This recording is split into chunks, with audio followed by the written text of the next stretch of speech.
o sea, ¿qué son los derechos? El ser de los derechos. Ahí retomamos un debate, por cierto, de un trabajador social, de Carlos Montaño, sobre si los derechos sociales nos llevan a la emancipación humana o solo a una emancipación política.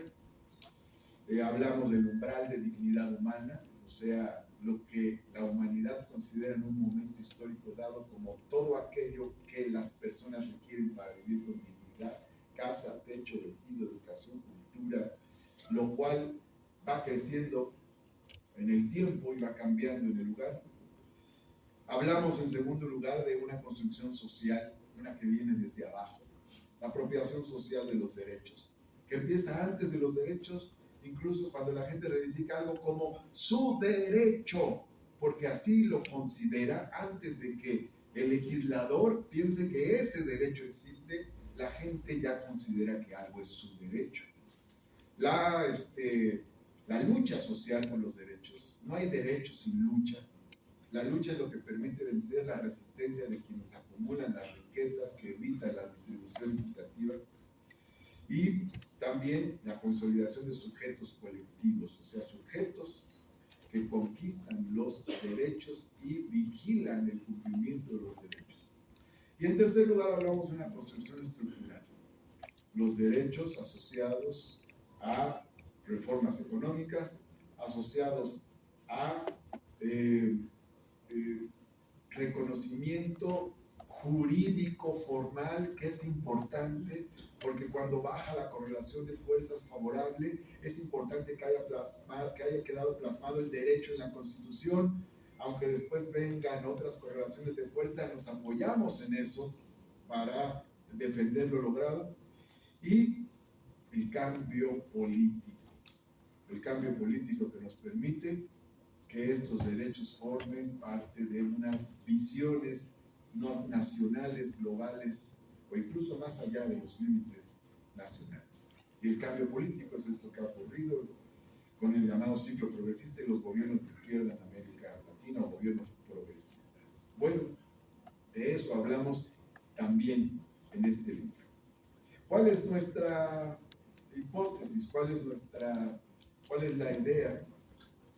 Bueno, aquí decimos lo siguiente, que el viraje neoliberal tuvo como consecuencia una grave irritación social que llevó a la lucha a la gente, y en esa lucha la gente no solo se organizó para la cuestión social, sino que terminó organizándose para la lucha política y conquistando gobiernos, y que esos gobiernos permitieron abrir una nueva etapa de conquista de derechos sociales. Decimos también lo que ya comenté, que esa conquista de derechos sociales va asociada con reformas económicas de corte anticolonial. La nacionalización de la renta petrolera en Bolivia, la nacionalización del litio en México, la recuperación de la mayoría del Estado en la electricidad, para poner algunos ejemplos.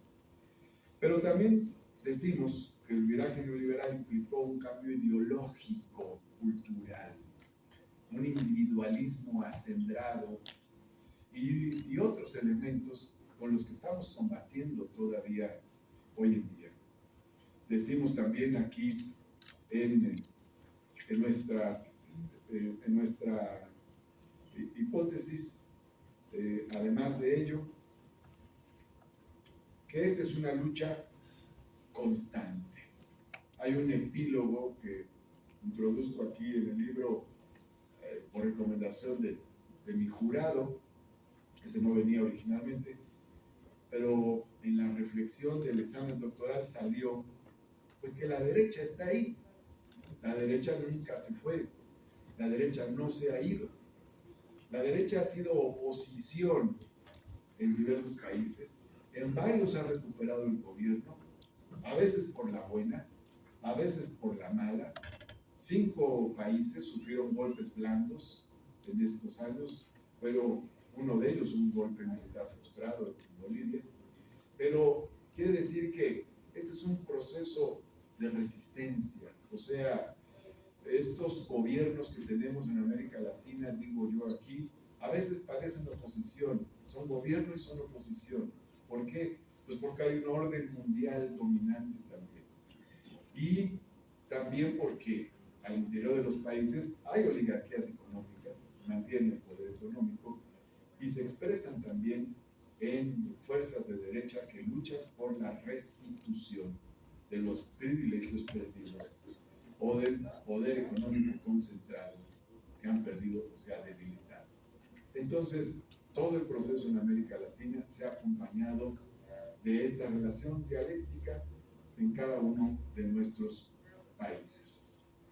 Termino con unos comentarios finales. 1. Estamos terminando este sexenio con una discusión interesantísima que no está en este libro. Ya tendremos que escribir otro para comentar, que son todas las reformas, ahora en el doctorado de Trabajo Social, que son las reformas que se están discutiendo en los últimos días del sexenio. O sea, termina el sexenio discutiendo la reforma judicial, la más conocida, pero es una reforma que puede parecer hasta de comprensión elemental. ¿Por qué un servidor público debe ganar 300,000 y junto con sus prestaciones sociales 500,000 o 600,000 pesos? ¿Cuál es la explicación de eso? Entonces se construyó un privilegio. Entonces, la reforma judicial también tiene una connotación de igualdad.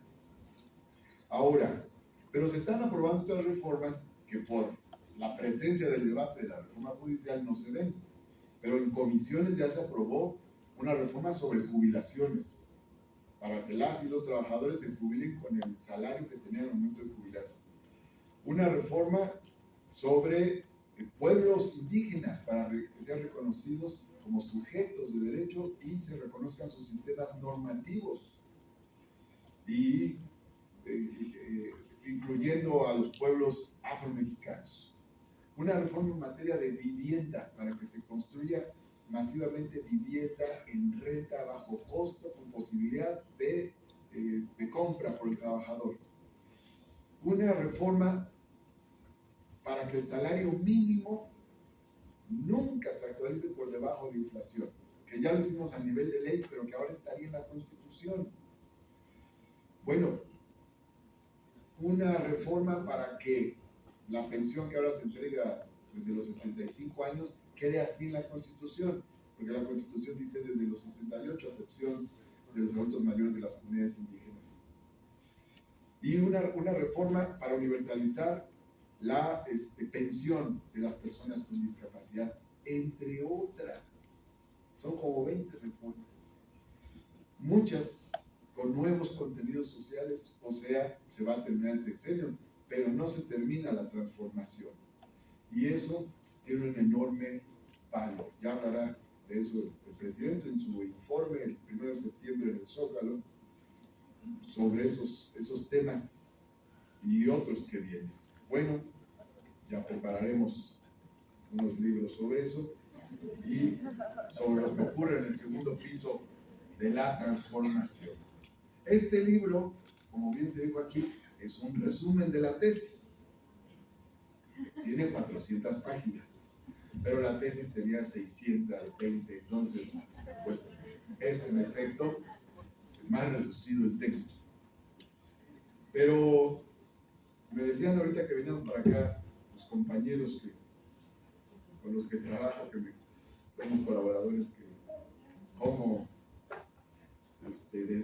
destinarle tiempo a esto, ¿no? Como, bueno, ellos ven cómo le hacemos, pero además me ayudan muchas veces con mucha información. Pero yo les dije, bueno, sí, Lenin en la Revolución escribió materialismo y empiriocriticismo, échense el tronco al uña. Pues algún esfuerzo tenemos que hacer los demás también para hacer alguna aportación reflexiva sobre el proceso en el que estamos participando, en el que estamos viviendo. Aquí digo que nos basamos en el pensamiento crítico latinoamericano, que no solo es teoría, sino teoría y praxis. Yo les pido mucho que adquieran el libro, cómprenlo aquí, lo están vendiendo los de Porrú afuera. Sobre todo, léanlo. Para mis alumnos, pues es obligatorio que lo lean. Por ahí hay algunos. Y bueno, ya si después de la gran venta que va a tener el libro, quedan algunos, pues los donaremos a la biblioteca de la Escuela Nacional de Trabajo Social. Muchas gracias. Gracias, amigos. Muchas gracias.